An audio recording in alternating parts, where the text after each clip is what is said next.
This is then followed by a discussion and interview focused on the practical implications. And I'm very pleased to be joined by Oliver Bransch. I will say it right. I'm sorry, Oliver. Oliver Bransch for the discussion, member of the VDR Advisory Board and travel manager at PwC Germany. Hello, everyone. Pleasure to be here. And together we'll talk through the findings, share perspectives from the corporate side, and discuss the implications for travel management. So let's get started with the VDR Business Travel Analysis 2026. It's the 24th edition, so we have a wealth of background data to draw upon.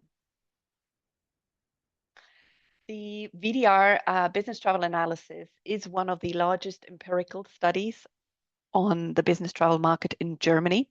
And together with our partner Statista Plus, we interviewed 800 travel managers in January and February of 2026. So what do the figures tell us? And what does that mean for us as an industry? Let's start with the big picture.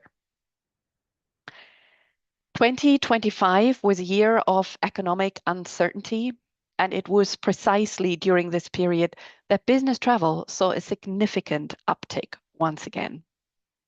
116 million business trips, that's 8.3% more than the previous year. Total spending rose to 48.6 billion euros. And at the same time, the average cost per trip fell by nearly 5% to 418 euros. This isn't a price drop, it's a shift in behavior. Travelers are booking one category lower. Those who used to choose 4 stars now opt for 3. That is cost discipline and action. And 72% of all trips last maximum of 3 days. A third of those, even just 1 day. And I'm going to pause here for a tiny little moment and ask Oliver or Christina, can you actually see the whole screen, or are we blocking some of what we can see? We can. Excellent. Thank you very much. I was just not sure. Right. So why are companies traveling more despite the uncertainty?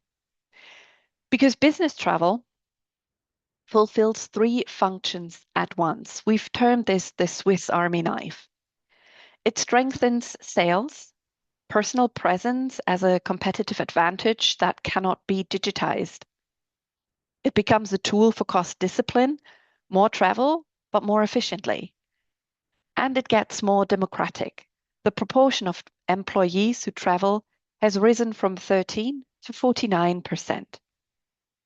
Business travel is no longer a privilege of management. It has become part of everyday life.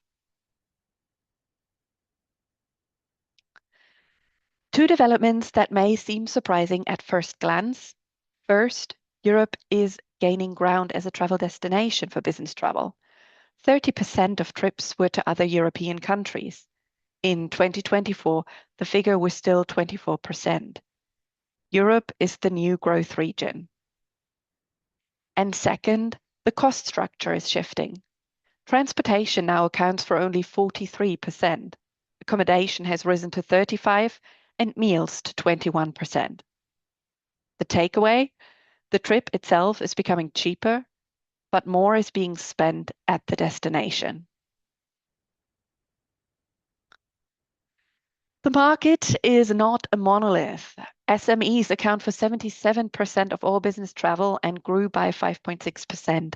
Their focus, predictability and cost stability. On the other hand, large enterprises grew by only 1.1%, but are placing greater emphasis on internationalization and investing in technology and global management. 2 different travel approaches, and our industry must serve both. The developments in 2025 raises the question, how is the mobility managed and what technologies are being used? In the mobility mix, rail leads with 46% of travel spending. Air travel accounts for 27% and company cars for 17%. Important note, the survey methodology was adjusted in 2025, so a direct year-over-year comparison is not possible. What we can say, however, is the choice of mode of transport follows a three-part logic. Costs, CO2, and productivity during the trip are weighed together.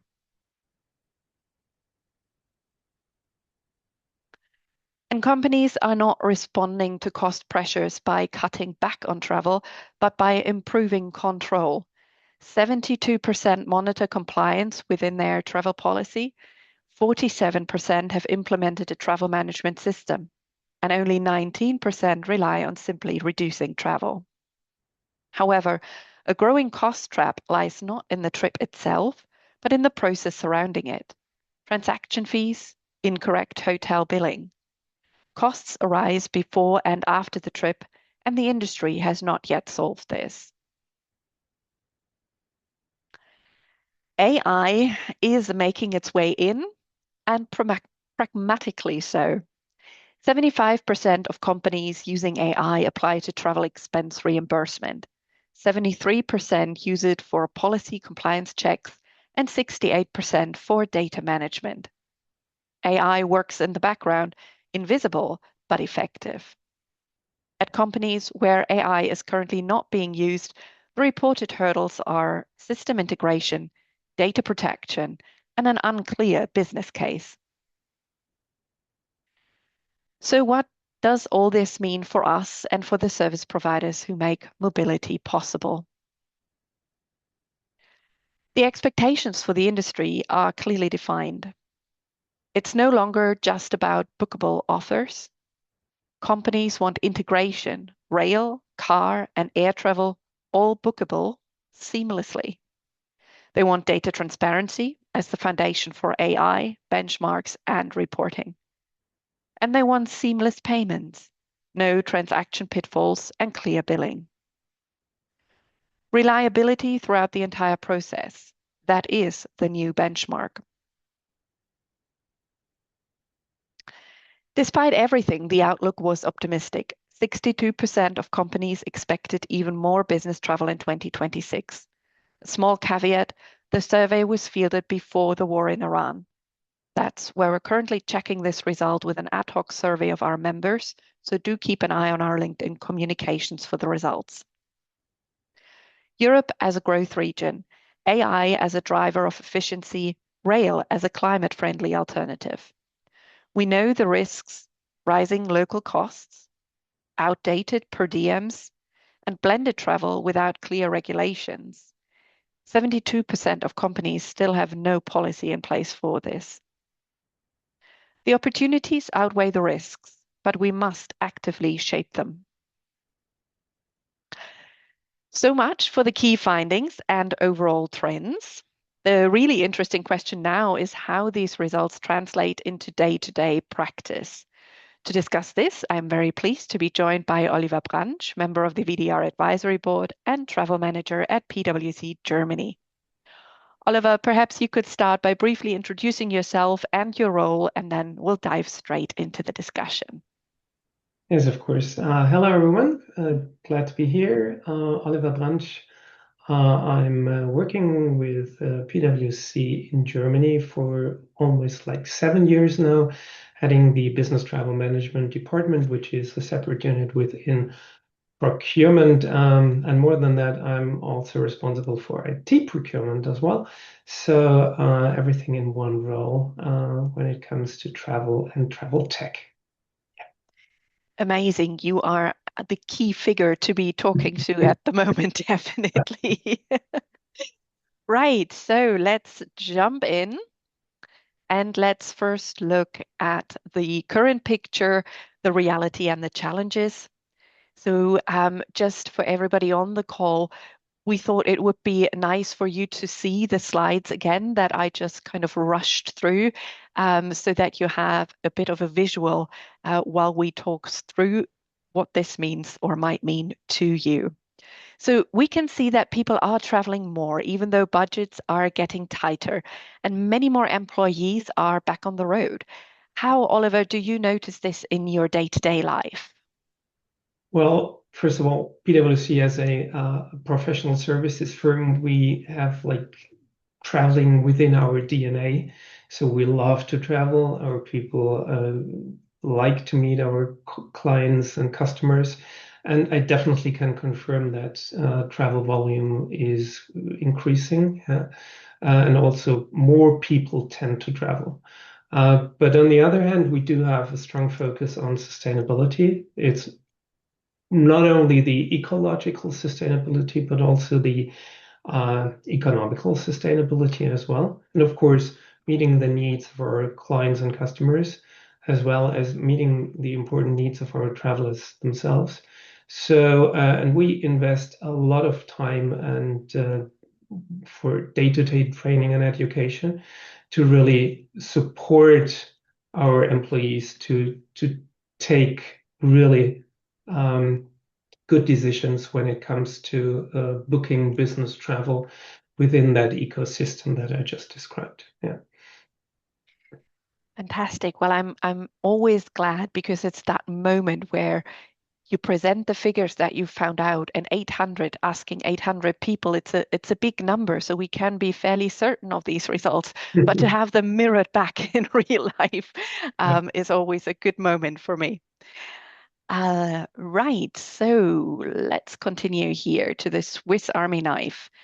Um, at PwC, international complexity, of course, plays a major role. So, where are your biggest challenges currently coming from? Is it more a matter of volume, of governance, or varying country-specific requirements? Well, volume isn't a problem of ours, nor the program governance, but it's truly the complexity arises within that country specific requirements that show up. So, for example, if you think of like changing requirements regarding immigration or border control, if you look at new standards for information security when traveling abroad, or let's think of the entire topic of travel risk management, that is really driving complexity in our day-to-day business and program. Yeah. Right. Um, so let's look now at the mobility mix. If I can move the slide, there it goes. It has changed. More rail travel, more company cars, and more selective air travel. Where are these changes working well, would you say, and where do you see the biggest challenges? Well, it's obvious we're driving that modal shift towards rail, but at a certain like travel time, maybe around about 5 hours, that taking that train trip is no longer efficient. So, especially if you think of like travel time is working time, it needs to be compensated. So, of course, people, if the travel journey gets longer, people tend still to fly.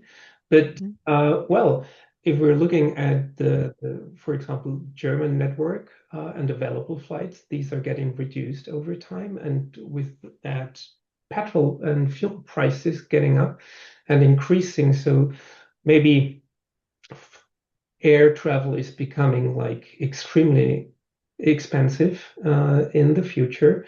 And then we might see even an increase in longer or long haul train rides as a valid alternative. Yeah. Mm. It's definitely one to watch. And I just wanted to give the audience a little caveat of last year's business travel analysis, where we had asked the question of how much longer would you be willing to be on a train rather than take a flight? And the answer that came back was 4 hours. So 80% of the respondents said that 4 hours was okay, as more time invest to be on a train versus a plane. That is door to door, by the way. Right. So our last question, I wanted to go back. Oh. we'll stay there for the moment. The last question in this section really is, if you had to describe the travel year 2025 in one word, which word would capture it best? Well, I think demanding. Demanding. Excellent. Um, would you like to elaborate further on that? Well, it's all about what I alluded to earlier. It's all about that topic of sustainability and having that like an enormous volume and amount of travel in a sustainable manner. That's really pretty demanding. Yes. I'm somewhat glad not to be in your shoes, I think. So let's move to our second focus for this discussion, control costs and investments. And if you're wondering, the slides are not in the order that I presented them. We changed it around just a tiny little bit for the discussion. Companies don't save money by traveling less necessarily, but through effective management, monitoring, procurement, and processes. What do you think are currently the most effective ways to keep both costs and quality under control? Mm, well, I would say it's all about focus on procurement. That's pretty key at the moment. So um, having your processes right, bundling volumes, consolidate volumes, negotiating framework contracts, that is pretty key. And well, on the one hand, that's less variety for the traveler, but on the other hand, we will receive the best economical options there. And I always like to call that being a good corporate. So just select a few suppliers and really streamline the volume towards those suppliers. So we really commit into the partnership. So yeah, that's resulting in a win-win situation. Absolutely. And I have another question for this slide here, Oliver. The payment fees, transaction costs, and settlement are increasingly tying up those resources. What specific services or simplifications do you expect from payment, travel, or mobility providers? Well, I think what we all and what the whole industry is dreaming about is that truly implemented end-to-end process. So through the planning, booking, payment, and expense management process.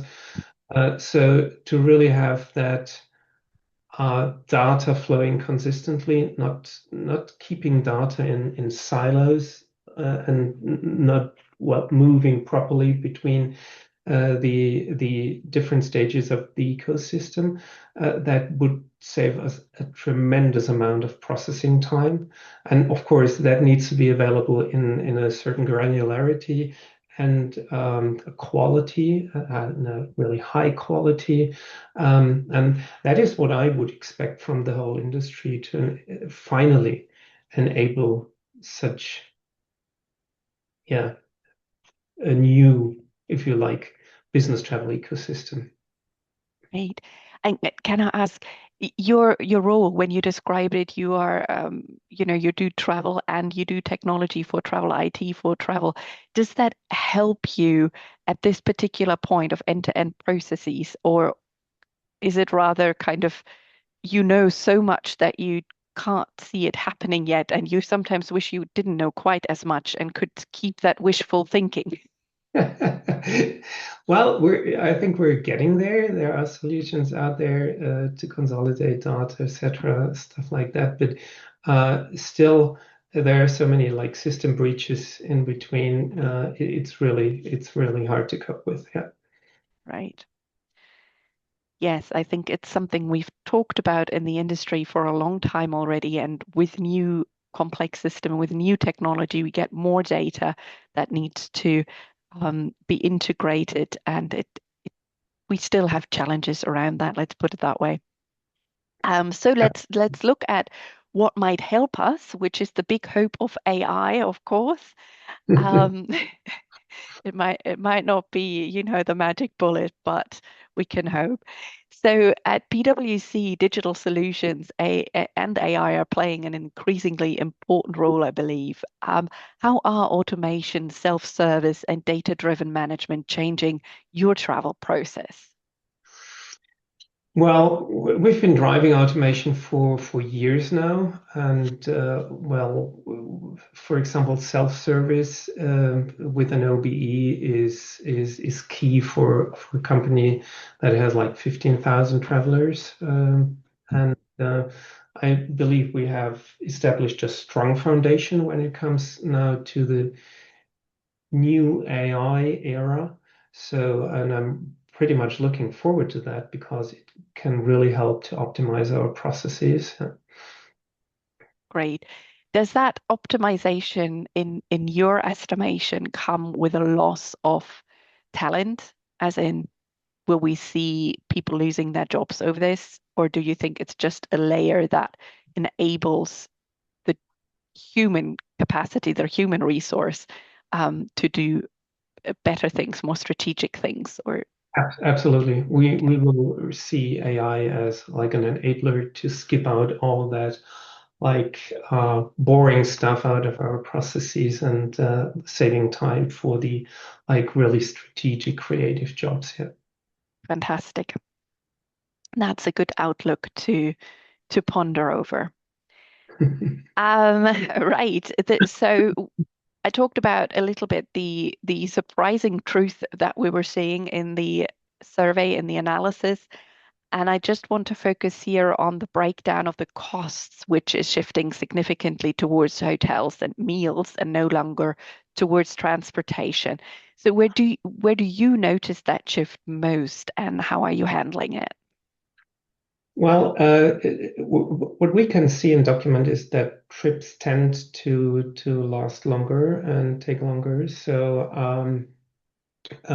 and there is this modal shift with towards rail, so which is on average less expensive than flights.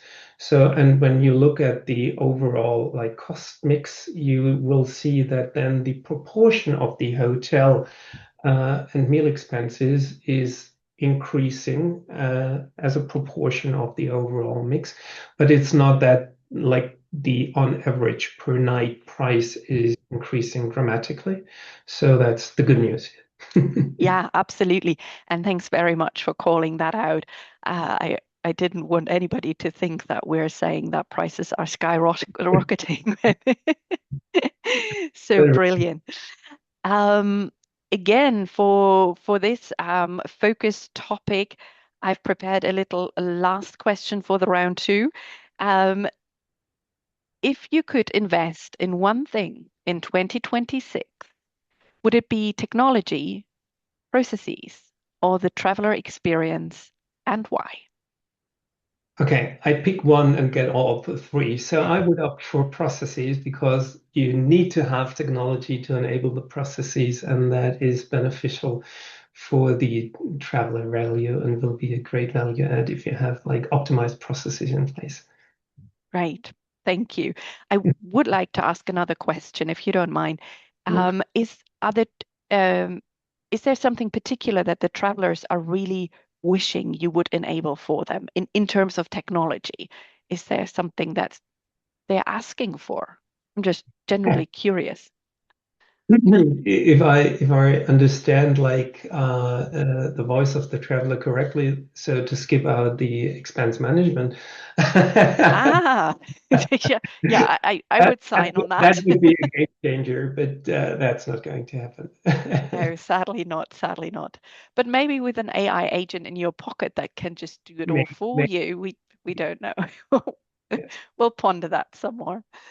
So, right, let's come to the third and final section, which is about the expectations we have for the industry and for this year. So, remember, when we are doing our surveys, when we're doing our interviews, we're always considering the data of the last year, the previous year, and then we ask questions about trending topics that go into the current year when we're presenting the findings and beyond that. So, we are now in this year and the future.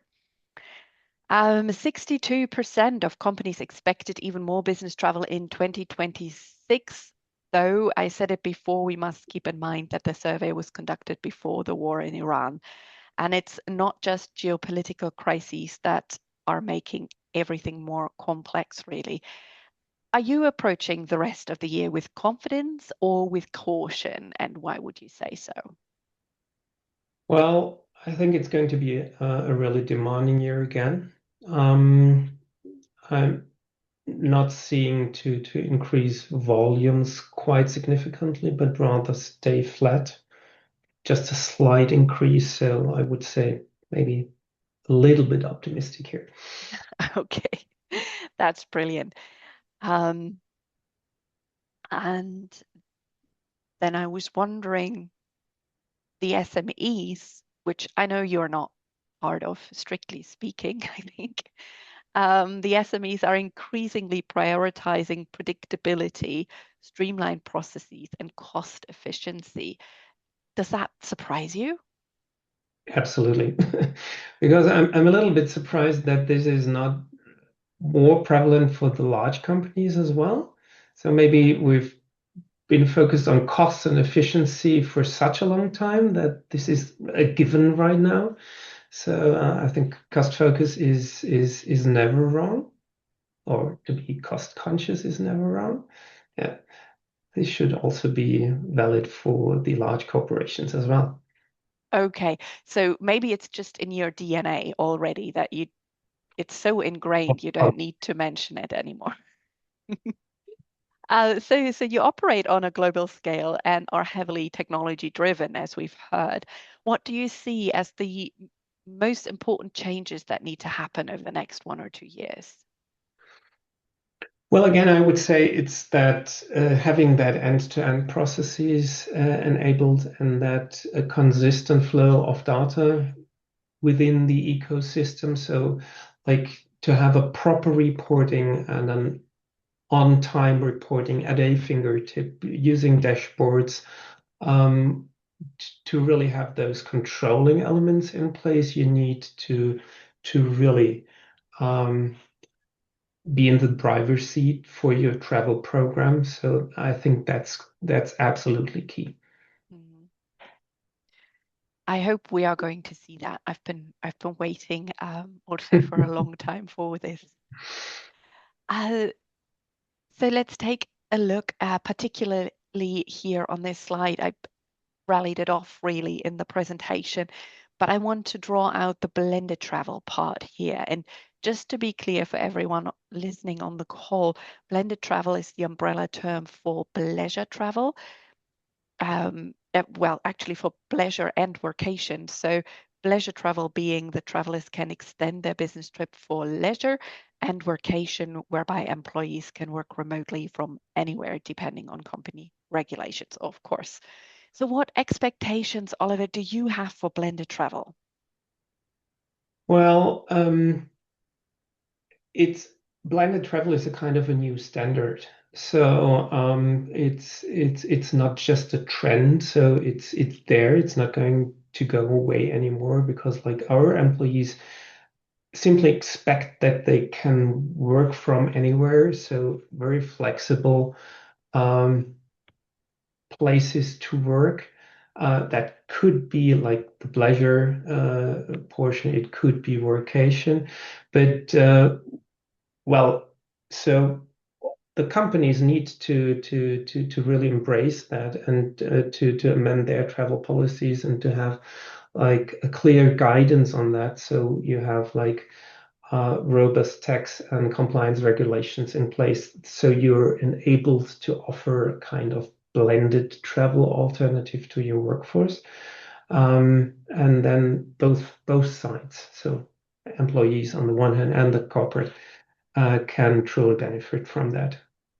Yeah, absolutely. And I think we are with the VDR and together with GCB, the German Yeah. Convention Bureau, we are in an initiative where we're looking at how to get that right. Because what we've seen in our analysis is that 72% of participants have not integrated it in the travel policy as yet. And that is largely, we are told, down to the fact that it's still a gray area. Where does the employees part end or begin? What happens if on a pleasure trip you slip on a banana peel at the airport? Is that your leisure or is that a business accident? So we are going to keep you posted on that. And we are coming back to this slide. I know we've talked already about AI in the here and now. Now we're going to talk about AI in future. Um, it is already in some businesses, but as you mentioned, it requires defined processes as well as high quality data. So where do you see the greatest potential and where do you see the greatest risks and what are those? Um, well, I think the greatest potential is that so many of those routine tasks will be eliminated over time, so we can really save time and focus on the strategic elements of our jobs. Their AI will be a kind of an enabler in the future. Um, One risk is really highlighted here within the challenges. It's of course data protection, IT security. But I want to introduce another like idea. So if you look at future scenarios of AI usage, the question will be, are we as like part of the process are still involved as a kind of decision makers, or is it simply like AI agents dealing with each other and taking decisions on our behalf? That's, I think, a crucial question of how that whole AI world is going to develop over time and what is the implication for the business travel ecosystem. That's such an important point to raise as well. I hear when I look at conferences, or we had our Tagung a week ago, we hear the term human in the loop a lot at the moment, which means that the human still has something to say in the decisions that the AI is producing or Hmm. making for us. And yet, when I was talking to Stefan Bingemer, who is our consultant and also a professor of technology and AI, he said, well, there will be a point where we as humans will become the bottleneck because we just cannot be as quick as AI. And so, to your point, I think we will need to find ways in which there is a safe environment for an AI to take the decision. And kick out the human in the loop, but bring it in at a higher level to be sure that it doesn't go completely haywire. Right, last question, really. If you had to come up with a headline for business travel market in 2026, what would it be? It's still exciting. And so it will be for a very long time, I think. Well, thank you, Oliver. Pleasure. And let me just wrap up a couple of the main points that we covered today. First, business travel is back. It's back with a vengeance, we could say, despite tight budgets, despite uncertainty, and despite complexity. Companies are traveling because relationships, trust, and presence matter more than ever right now. Second, the nature of travel is changing. Europe is becoming more important. Rail is taking the lead on many routes. The cost focus is no longer just on tickets, and more employees are on the road, not just frequent travelers. Third, travel management is becoming broader, more strategic, and more demanding. We're no longer just talking about booking, but about mobility, duty of care, security, data quality, AI, and integrated management. Fourth, SMEs and large enterprises are taking different paths, but they face the same fundamental questions. How do I keep mobility possible? How do I remain efficient? How do I design travel so that it is effective and reasonable? And fifth, the industry bears responsibility. Today, companies need content, transparency, and controllability all at the same time. This is no longer a contradiction, but a mandate. Business travel is here to stay, but it's becoming more thoughtful, data-driven, and connected. Travel managers are evolving into mobility architects, and the quality of the solutions they provide is more critical than ever to how well-positioned companies are. And with that, I say a thank you. That didn't work. I stay there. I say thank you, and I would like to open the floor for any questions you might have.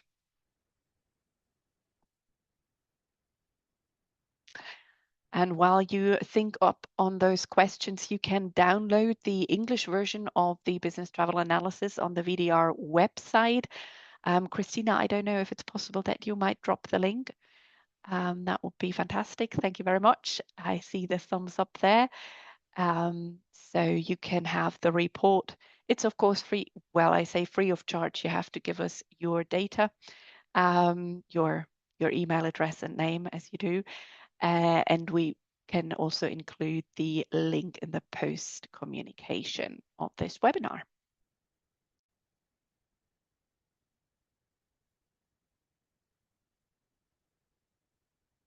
All right, there don't seem to be any questions.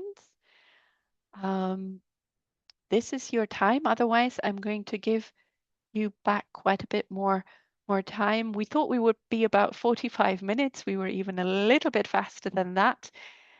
Time flies when you're having fun.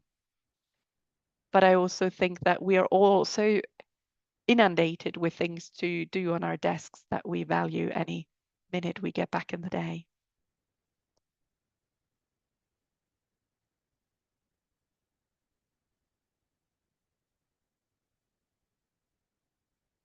All right. Well, thank you once again, everyone, for joining us here today, and have a great day. For sure. Thanks, Oliver. Much welcome. Much appreciated. Bye bye, everyone. See you next time. Bye.